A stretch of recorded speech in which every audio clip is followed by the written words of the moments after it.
Hello, I'm the Nostalgia Critic. I remember it so you don't have to. Well, guys, this is it. The big one. The shit-stopper. The constipation of American cinema. A bowel blockage from which nothing of any value can possibly be removed. What is said to be one of the worst films of all time. I am, of course, talking about the indescribable terror that is Joel Schumacher's Batman and Robin.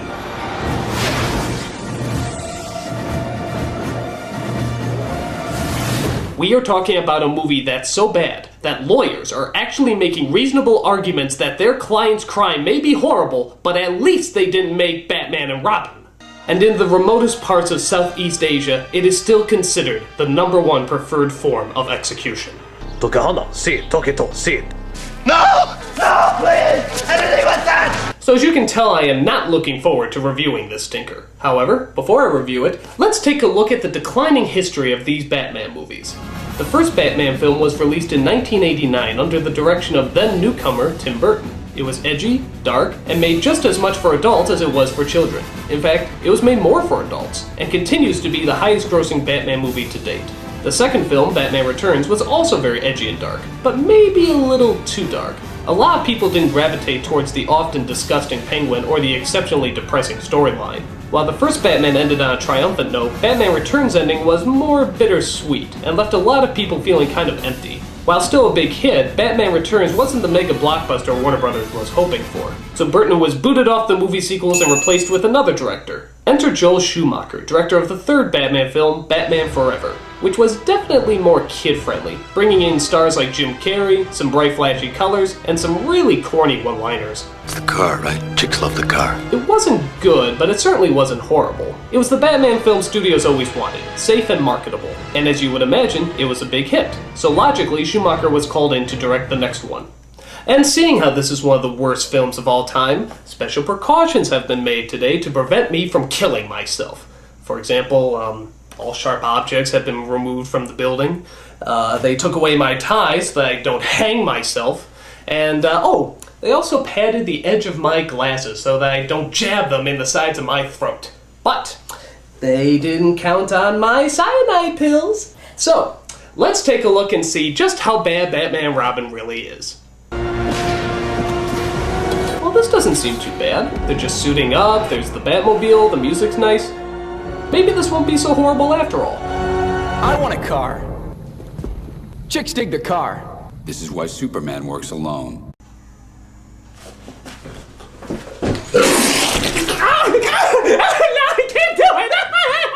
So yeah, if you're not a fan of one-liners, don't worry, there's only 167 billion more of them. You lie! So the story centers around our main heroes Batman, played by George Clooney, and Robin, played by Chris O'Donnell, as they plan to stop the evil Mr. Freeze from, you guessed it, taking over the world. Of course! It opens with Freeze, played by Arnold Schwarzenegger, robbing the Gotham Museum. So our heroes suit up for battle for the opening fight scene. And yes, those costumes come complete, with bat nipples and bat asses. Alright, y'all know what's coming. The ambiguously gay duo. Now that we got that joke out of the way, let's continue.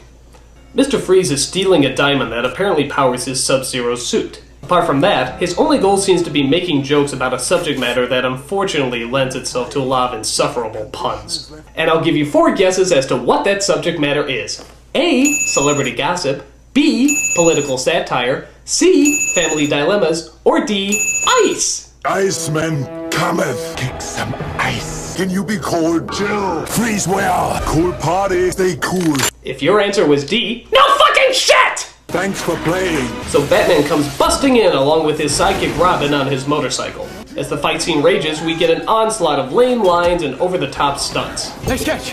You break it, you buy it. In fact, you may notice a similarity to another familiar style. Can't quite put your finger on it? Maybe this'll help.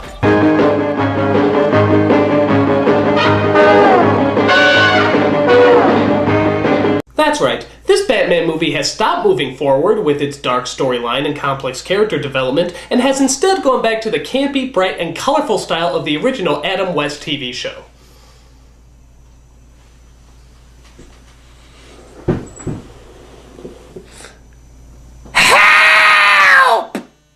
So as the fight scene continues, we see Batman and Robin literally skate across the icy floor playing hockey with a valuable hunk of diamond. Do I even have to make fun of this? Meanwhile, Freeze manages to hook up a rocket that'll launch him into space. What killed the dinosaurs? Gee, is it something having to do with ice? The Ice Age! Batman works his way up the rocket where the villain freezes him to the wall. Freeze, you're mad. Yes, listen to the sane man in the batsuit. I think not. Robin comes to rescue him as they surf their way down to the ground off the doors of the rocket. The only thing that would make this scene lamer is if Robin actually shouted Cowabunga. Cowabunga! As if this scene couldn't possibly be any longer, Batman and Robin chase Freeze into another building, where Robin gets frozen by the ray gun. Stay cool, bird boy. God, how much longer is this movie? 10 minutes? We're only 10 minutes in! Oh, this film is gonna be the end of me. Show some mercy. Alright, so after Freeze gets the diamond back, Batman stays behind to thaw out Bird Boy. Your emotions make you weak. That's why this day's mine. I'll kill you next time. Why not kill him now? I wish I knew. As you can tell, Schwarzenegger is easily by far the worst actor in this movie. I've got some wild oats to sow. Until this person came along. And you are? Poison Ivy. Ah yes, Poison Ivy, the woman who started off as a nerdy environmental scientist who works in the most cliched of evil laboratories. Seriously, this place is so cliched, all you need is a strike of lightning on the building. She's shocked to find out that her boss is turning people into Mexican wrestlers to auction off to power-hungry dictators. Finding out that his diabolical plan is revealed, her boss takes it well. I'm afraid you'll have to die. From all the toxins and chemicals arises a flowery femme fatale known as Poison Ivy, who kills people by giving them venom-filled smooches. Talk about the kiss of death! Why are all the gorgeous ones homicidal maniacs? By using her love of deadly plants, Poison Ivy's diabolical goal is to, you guessed it, take over the world. Of course! Meanwhile, back at Wayne Manor, Bruce Wayne and Dick Grayson get a visit from an unlikely visitor. Alfred's niece, Barbara, come all the way from Britain. The new computer sciences division. I'm sorry, I just can't understand you under that incredibly thick British accent. I don't know, all this luxury really isn't my style. Definitely Liverpool. London's kind of rough. Meanwhile, we discover that the villainous Mr. Freeze actually has a wife who has an incurable disease. So he keeps her frozen in the comfort and hidden safety of a neon-lit ice cream pub. How can nobody figure out that he's in there? It's the equivalent of Walt Disney trying to hide out in Disneyland. I mean, don't you think somebody would take a look? It's really ridiculous. While trying to figure out a cure for his beloved wife, Freeze spends most of his time conducting an orchestra of killer Eskimos to sing I'm Mr. White Christmas, I'm Mr. Snow. That's just stupid. Meanwhile, the Batman who used to hide from the limelight and steal any hidden photographs taken of him is now making public appearances at a sexist auction where men bid on good-looking women to take out on a date. While there, they come across the seductive Poison Ivy, who blows a hypnotizing perfume that makes men bow to her every will. And as you sadly might have guessed, Batman and Robin actually start bidding on her. $1 million. 2 million. 3 million. 4 million. 7 million. Never leave the cave without it. A Bat credit card? They gave him a Bat credit card? They had the balls to give one of the greatest superheroes of all time a Bat credit card? No! No! Does not compute! Does not compute! Does not compute! I can't sign!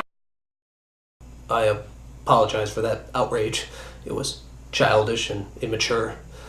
I just get a little peeved when I see one of my childhood icons carrying a Bat credit card, you bastards! I'll kill you! I'll kill all of you! All of you will die! You'll get the gas! Rape my childhood, will you? You'll all die! You will all die! Okay. I'm fine, I'm cool, I'm fine.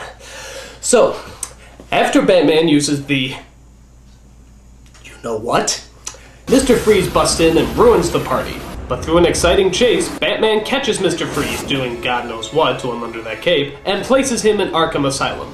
But Robin is angry because he wanted to get Mr. Freeze. Could have made that jump. Sometimes counting on someone else is the only way you win. In fact, most of Robin's dialogue is just bitching and moaning. She loves me and not you. This is no partnership. I want a Robin signal in the sky. It's Batman and Robin, not Robin and Batman. You could pretty much just replace his dialogue with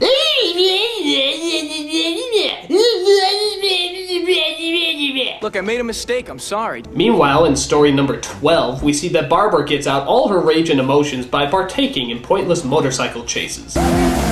After Dick Grayson saves her from the world's worst blue screen effect, Barbara reveals a stunning secret about Alfred. How he's hiding the pain all the time. Alfred's sick. Oh, Alfred is sick? Alfred is sick? I mean, do we really have to concern ourselves with the butler in this movie? I mean, come on, how sick could he possibly be? He's dying. Awkward. So Bruce and Dick decide to give him a leave of absence due to reasons of dying. Here, Bruce and Alfred have a very heartfelt talk. He also reveals his personal appreciation for Alfred, but maybe a little too much. I love you, old man. And I love you. The ambiguously gay duo. Get some real issues with women, you know that? Meanwhile, Poison Ivy breaks Freeze out of prison and steals his Sub-Zero suit. By the way, the Riddler suit here is kinda clever. But Freeze needs his diamonds from his headquarters to keep his suit active. I'll help you grab your rocks. Ha ha ha ha. Ivy agrees to pick them up while also pulling the plug on Freeze's wife, leaving her to die. I wish I was in that jar. You can say that again. The Caped Crusaders try to stop her, but are turned against one another because of their lust for Ivy. She wants to kill you, Dick. You watch your language. Ivy escapes and leaves Batman and Robin to fight over her. What happened? How'd they get away? How dare you didn't stop them! It's not like this is a job for the police! How dare you didn't stop them! As Ivy returns, she tells Freeze that Batman killed his wife. So Freeze vows to take vengeance on society. Sheesh, all that's missing is for Freeze to shout out first Gotham, then the world. First Gotham, and then the world!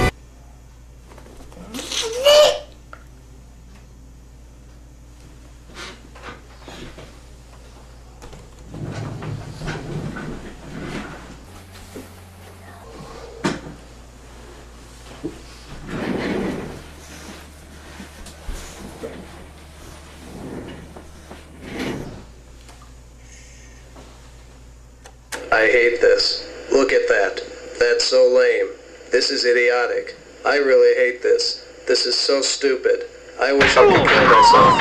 Wow, that's horrible. Oh my god, I can't believe how bad this is. I wish I could kill myself.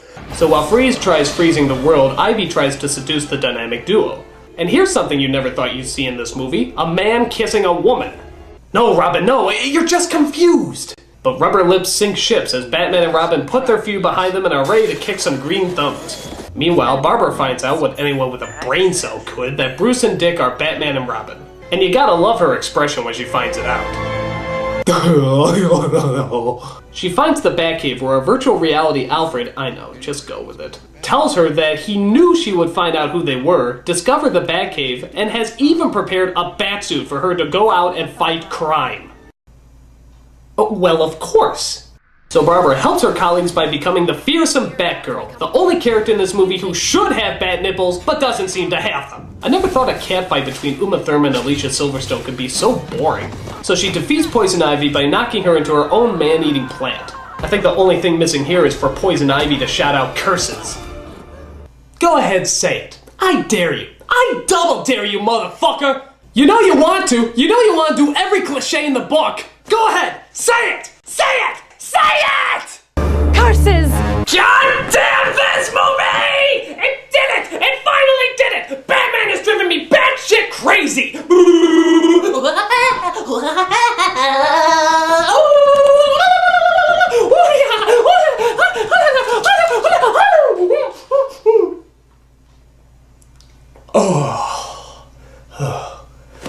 Tranquilizers. Always come prepared when Joel Schumacher's involved. So Batgirl saves the dynamic duo and reveals her secret identity. Bruce, it's me, Barbara. Barbara? Who would have guessed? That mask just hides your face so well. I find that unlikely. So the three of them set out to stop Freeze after having a change of wardrobe, apparently, and plan to unfreeze the city. Sunlight could reverse the freezing process. Sunrise in for 5 hours. Here, But it's morning in the Congo. we could relay the sunlight. From the other side of the equator. It'll take the satellites about a minute to realign. Satellites could be positioned to thaw the city directly, but that'd take a computer genius. I'm on it. All right, I'll set the telescope, you thaw the mirrors. Oh, thank God I don't care. So through a series of lame lines, ridiculous stunts, and over-the-top effects, our heroes defeat Mr. Freeze and blow up his giant ray gun. Wow. Just think about how many starving children we could have saved with the money used for these effects. Talk about your cold shoulder. After that, they melt all that nasty snow covering Gotham down to your simple basic rubber icicles. But wait a minute, what about Alfred? Isn't he still at death's door? Well, luckily, Freeze's wife has the exact same disease as Alfred, and having a change of heart gives Batman the cure that he kept in his suit. And he didn't use this on his wife because... So as you can imagine, they put Freeze in jail, get the cure to Alfred, and they all live happily ever after. But wait, what to do about Barbara? You are going back to school. Bruce, you're never gonna win this argument. Partners? Partners. So you see, kids, the moral of the story is drop your studies, forget all about school, dress up in tight leather, and live your life as a superhero. Why? Because Batman said it's okay. I'd say this is a horrible lesson for the kids, but I don't think it really matters. No kid ever saw this movie. Batman was a gigantic bat bomb. Bat bomb! Bat bomb. Why? Because this film is so terrible, so horrific, and so god-awfully bad, that there's only one word that could possibly sum it up. You wanna know what that word is? I'll tell you. It's super crap-a-fuckerific, XB bullshit. A film so bad the censors really ought to go and pull it. Sadly, there's not many words that only rhyme with bullshit. Super crap-a-fuckerific, XB bullshit. Fuck-a-little fuck-a-life, fuck-a-little fuck-a-life. Here's a film that's so awful, I'd rather have a guy come circumcise me with an axe and poke me in the eye. I'd rather drink a giant bowl of ape and monkey splooge. And there's another million things that I would rather do. Super crap-a-fuckerific, XB bullshit. Film so bad the censors really ought to go and pull it. Sadly, there's not many words that only rhyme with bullshit. Super crap-a-fuckerific, XB bullshit. No, really though, it's awful.